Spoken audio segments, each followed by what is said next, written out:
Maulang gabi mga Marshi. So eto na nga mga Marshi, magluluto tayo ng ulam na pwede sa maraming kasama sa bahay. Simpleng ulam pero mapaparami ka ng kain. So ayan, iprito na muna natin ang bangus. Actually, kanina pa namin tanghali yan ulam. Kaya lang kasi kanina sobrang daming tao dito sa bahay kaya hindi ako makapag voice over. Alam nyo ba Mare na ang bangus ang pinakaayaw ko talagang lutuin at iprito?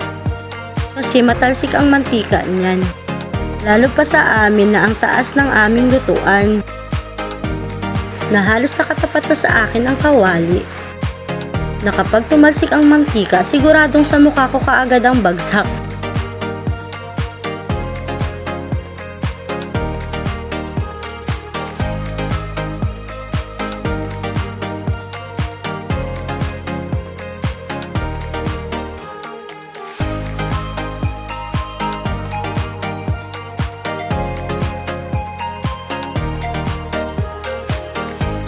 Ayan, ingat na ingat pa ako para hindi talaga ako matalsikan ng mantika. Ayan, luto na ang first batch, second batch naman.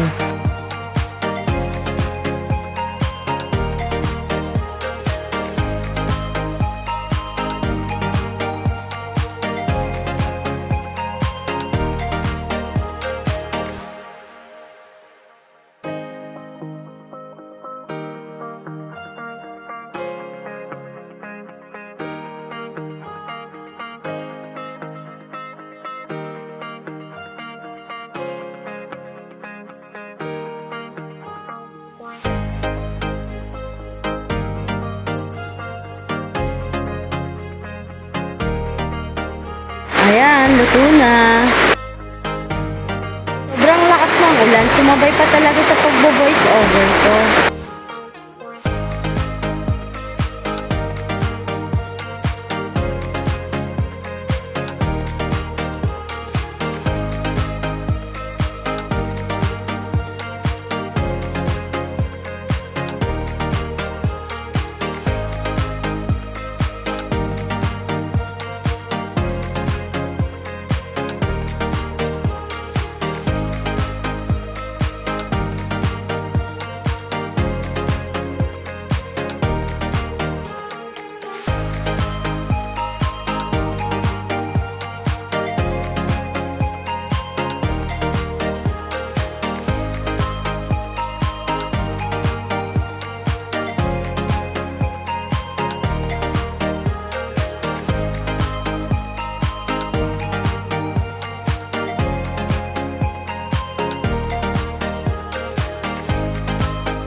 Ilagay ang ulo ng bangus para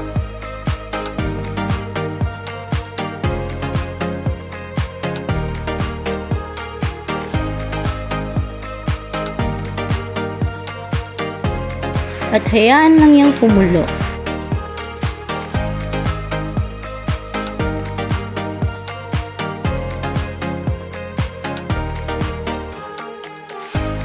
Ayan, luto na. Kain po tayo.